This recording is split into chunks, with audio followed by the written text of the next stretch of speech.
Olá, eu sou Dandara, professora feminista da luta antirracista, também vereadora aqui em Uberlândia e moradora de periferia. Hoje eu vou falar um pouco sobre a agenda feminista, antirracista, LGBT e também da juventude. Em especial da juventude, porque segundo o IBGE, 23% da nossa população nesse momento tem entre 15 e 29 anos, o que significa 47 milhões de pessoas. Nós precisamos construir uma agenda que resgate avanços que nós tivemos e que principalmente apontem para o futuro. Falando um pouco sobre as mulheres jovens, os governos do PT, Lula e Dilma trouxeram diversos avanços para a proteção das mulheres, como a Lei Maria da Penha, a Casa da Mulher Brasileira, a Lei contra o Feminicídio, além de políticas que impactaram diretamente na vida das mulheres, como o Luz para Todas, o Bolsa Família, o Bolsa Escola, o Minha Casa Minha Vida, e também políticas de educação, como o Reúne, o ProUni, o FIES, que melhoraram principalmente a vida da mulher negra, jovem de periferia, proporcionando oportunidades na educação e, consequentemente, no mercado de trabalho. Esse é um dos programas que atravessaram a vida das mulheres jovens, chefes de família, programas que atingiram diretamente as mulheres de periferia. Porém, a violência contra a mulher nós não conseguimos, ao longo desses anos, erradicar. Nós temos ainda uma limitação de conseguir colocar em prática, de fato, a Lei Maria da Penha. Faltam delegacias especializadas, delegacia da mulher aberta 24 horas, equipes realmente treinadas. Falta ter nos municípios varas específicas de violência contra a mulher para dar celeridade também aos processos. Falta política de conscientização, formação, de autonomia para a vida das mulheres, em especial autonomia financeira. Falta políticas do bem viver, do direito à cidade, para que a assédio não seja uma realidade na rua, na calçada, no busão. A rua ainda precisa ser um lugar seguro para as mulheres. E colocando tudo isso, nós ainda enfrentamos o retrocesso dos desmontes das políticas públicas de proteção à vida das mulheres. Uma pesquisa feita pela revista As Minas mostrou que o Bolsonaro deixou de aplicar quase 400 milhões de reais no combate à violência e incentivo e autonomia da vida das mulheres. A Casa da Mulher Brasileira recebeu ano passado R$1 milhão, quando deveria ter recebido cerca de 400 milhões. O Bolsonaro não utilizou 1/3 dos recursos aprovados para as mulheres em 2019. E olha que o orçamento de 2022 é o menor desde o início da gestão. O Ministério da Mulher, da Família, dos Direitos Humanos, em 2022 vai receber cerca de 43,2 milhões de reais. O que significa 89 milhões de reais a menos. O orçamento de 2020 deveria ter sido executado em torno de 132 milhões de reais. É um corte de 68%, que vira um efeito cascata nos estados e também nos municípios, o que ainda limita mais a efetivação dessas políticas nesse momento. Isso sem falar no Minha Casa Minha Vida, no Luz para Todos, no Bolsa Família, que também foi acabado e destruído por esse governo. Também as políticas de educação, como o FIES, o ProUni, a redução drástica de investimento nas universidades públicas nesse momento. As políticas que deverão ser retomadas por nós nesse momento precisam fazer um balanço dos seus limites e apontar principalmente para o futuro. Como eu disse, nós não superamos a violência com as políticas implementadas nos governos petistas. De acordo com dados do segundo trimestre de 2021, 9 em cada 10 mães brasileiras faveladas tiveram dificuldade de comprar comida por causa da perda de renda, o fim do auxílio emergencial e também dificuldades para se recolocar no mercado de trabalho, uma vez que a taxa de desemprego entre as mulheres é 39% superior se comparada à dos homens. As mulheres negras jovens estão na linha de frente dessa desigualdade, assim como toda a juventude negra é alvo desse Estado genocida. Quando não nos matam pela fome e pela ausência de políticas, nos matam diretamente pela bala. Infelizmente, em muitos lugares e territórios, é assim que o Estado tem chegado. Por isso, eu acho que nós precisamos reavaliar e pensar onde nós podemos avançar no patriarcado, na misoginia, no racismo que assola a vida das mulheres. Nós precisamos ter maior formação e investimento em capacitação para a geração de emprego, renda, autonomia, uma autonomia financeira pautada pela economia solidária, pela economia acessível e também popular. Aumentar a quantidade de políticas e programas que estimule o primeiro emprego sem a necessidade de experiência. Valorizar aquilo que é dos territórios, a potência local, investir em incubadoras, em projetos que impulsionem essa potencialidade de cada território. Fortalecer as mulheres jovens na cultura. Aqui em Uberlândia, por exemplo, nós temos 13 batalhas de hip hop. A grande maioria é coordenada por mulheres. Nós temos mulher no break, no grafite, no empreendedorismo preto, que vende a camiseta, vende boné, vende um monte de coisa. Está fazendo um corre realmente para sobreviver. E precisamos ainda pensar no bem viver das mulheres jovens, no direito de ir e vir, de viver com liberdade, com autonomia, de saber que vai sair para o baile, para a festa e que vai voltar segura para casa. Nós vamos precisar investir muito em educação, vamos precisar investir em outras formas hoje de gerar emprego e renda. Falando mais especificamente, por exemplo, da juventude que está hoje nas redes sociais, o TikTok, o Twitter, aplicativos de mensagem como o WhatsApp, o Telegram, fazem parte do nosso cotidiano. A geração Z já nasce assim no boom da internet e faz da internet o seu habitat natural. E é também a partir da internet que forma as suas opiniões, constroem os seus posicionamentos políticos. E são nesses espaços também que acontecem cotidianamente denúncias de racismo, LGBTfobia e de violência contra as mulheres. Não é recente a reivindicação pelo fim do racismo, da LGBTfobia, da violência de gênero. É uma luta secular, mas certamente a juventude tem suscitado questões muito importantes que não podem ser ignoradas nesse momento. Basta nós compararmos as discussões sobre gênero e sexualidade de 20 anos atrás. No caso, por exemplo,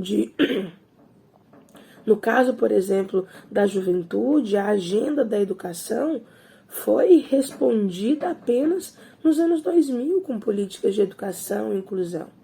E não apenas a inserção, mas também a permanência a partir do Plano Nacional de Assistência Estudantil.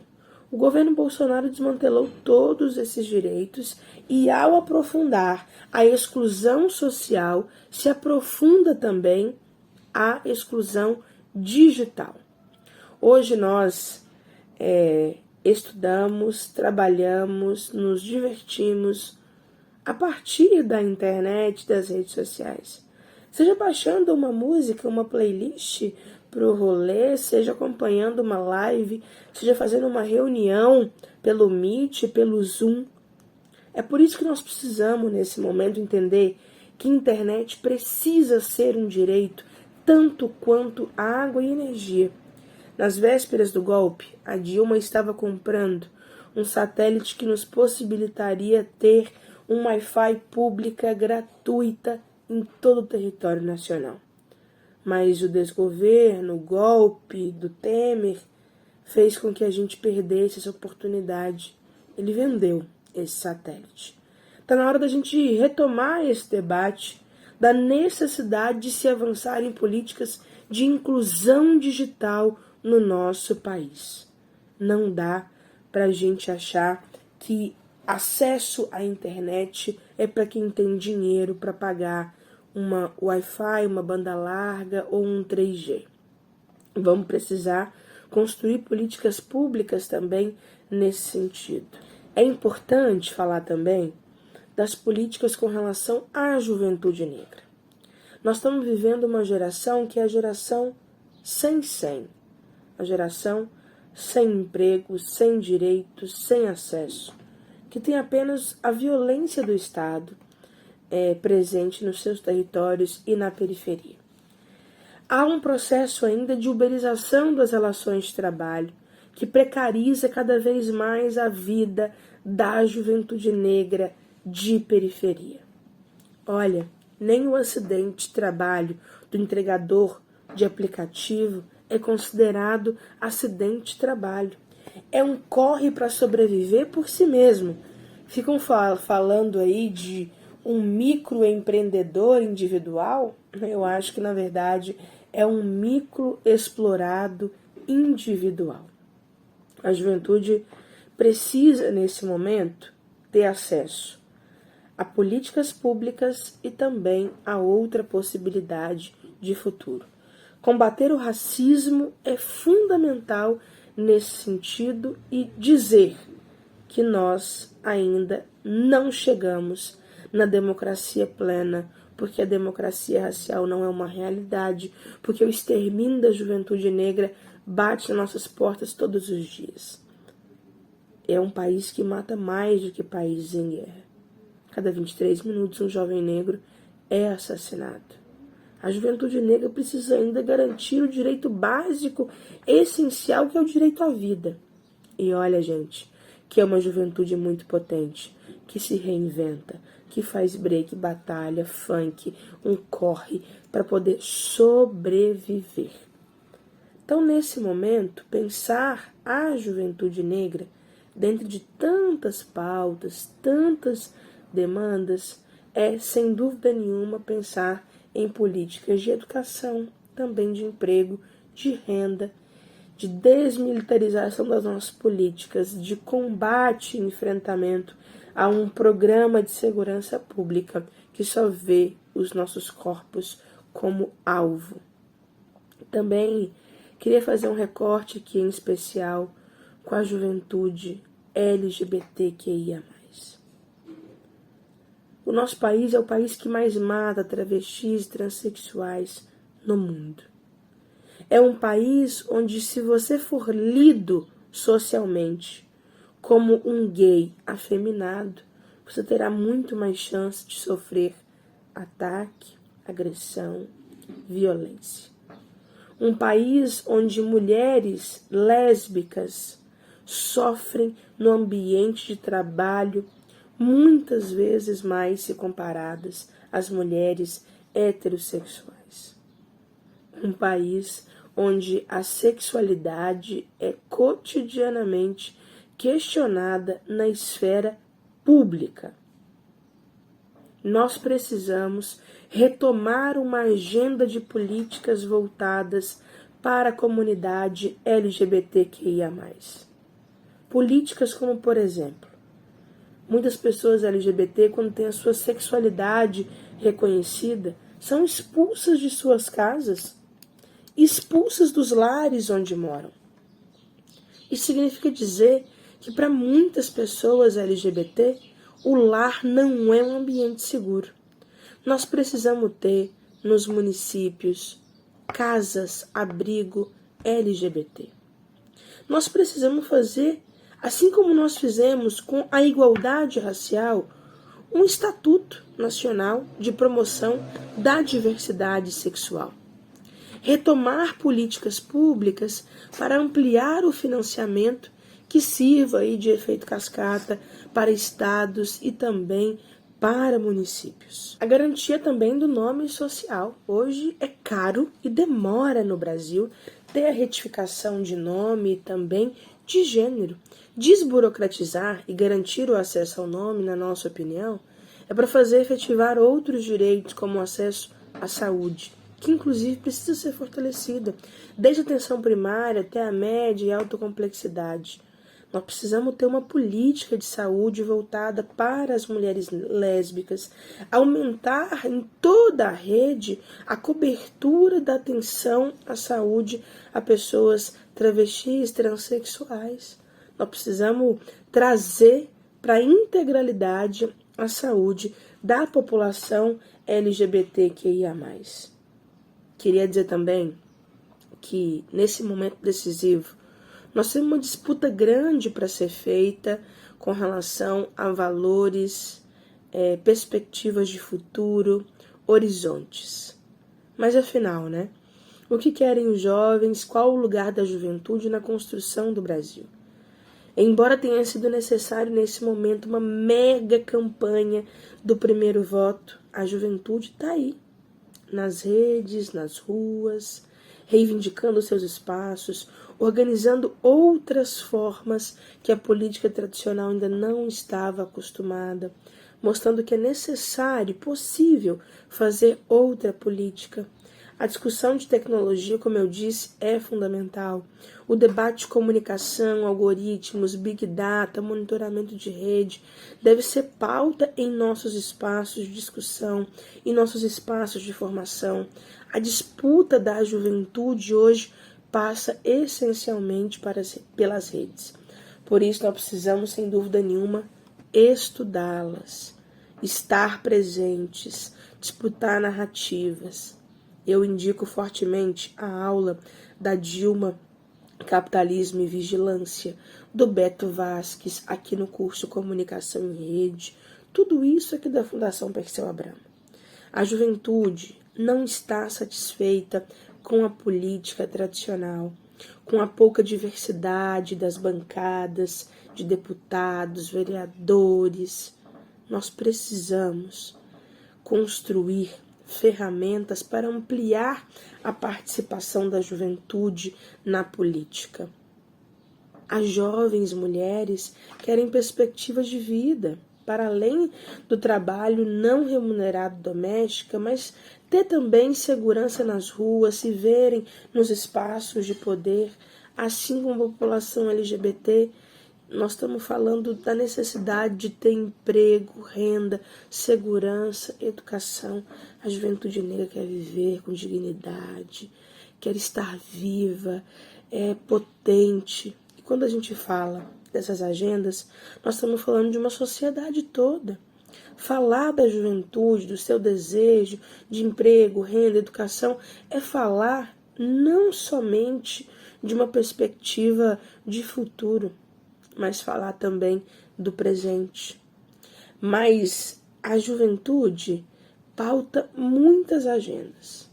Tem participado aí da política, mas nós temos que pensar como atraí-los, que projeto político nós vamos construir que coloque a juventude no centro do debate. O que a juventude está reivindicando hoje? Como é que nós vamos encorajar a juventude a ir para as urnas agora votar? Que projeto a esquerda brasileira tem para o presente da juventude? Nós precisamos fazer esse questionamento. De modo geral, a população enxerga que nos governos PT a vida era melhor. Porém, esse jovem que tem 20 anos hoje já cresceu nos governos Lula e Dilma. Esse jovem assalariado, trabalhador, que foi impactado diretamente pelo desgoverno do Bolsonaro, pela destruição de Temer, consegue entender que agenda é essa que nós estamos apresentando, se envolver e fazer parte dele? Qual será esse projeto para a reconstrução da educação, das universidades, para a garantia de políticas públicas? Nós vamos fazer reformas estruturais e estruturantes do Estado brasileiro ou apenas programas de governo. A juventude precisa ser parte do nosso projeto político. O programa para a juventude brasileira deve ser transformador, revolucionário, bem como aponta o Partido Socialista francês por Anne Hidalgo. Nós precisamos desenvolver no nosso país investimento forte na juventude, com garantia de qualificação, autonomia. Para isso é necessário que a juventude tenha acesso a transporte de baixo custo e de qualidade, um busão bom e barato, acesso à educação gratuita, garantia de emprego, cultura, esporte, saúde, lazer, comida no prato, dignidade e bem viver, taxar as grandes fortunas, garantir a dignidade. Além disso, a ciência e a tecnologia devem estar como carro-chefe dessa discussão sobre o futuro da juventude. Só assim nós poderemos superar a pobreza instalada no nosso país, a precarização do trabalho, mais conhecido como uberização das relações. Quem faz política e tem menos de 30 anos é obrigado a pensar nesse momento, em pelo menos mais 30 anos para frente. O Brasil que queremos em 2050 é qual? Será que queremos continuar no ranking do país que mais mata LGBTs no mundo? Quantas vezes mais a periferia será tratada com descaso, violência, chacina? E não se enganem, que não são as dancinhas do TikTok apenas irritando. A música é o funk, que ainda é criminalizado no nosso país, produzido pela própria periferia. Será que a juventude vai votar em alguém que criminaliza o seu artista favorito? Isso também é política. A juventude vai votar em uma pessoa que demoniza alguém que tem a mesma orientação sexual que a sua quando nos referimos ao gênero, ou seja, trans, travesti? A juventude crítica de esquerda, que não aceita mais pouca política e mediações, está atenta a essas questões. E cabe a todos nós adaptarmos a nova lógica de participação na política, para que a gente tenha mais futuro, mais chão sob os nossos pés. A agenda da juventude é uma agenda de retomada de direitos, de renovação política e de transformação da política tradicional. Vambora, nós vamos vencer, o Brasil tem jeito e nós estamos na linha de frente.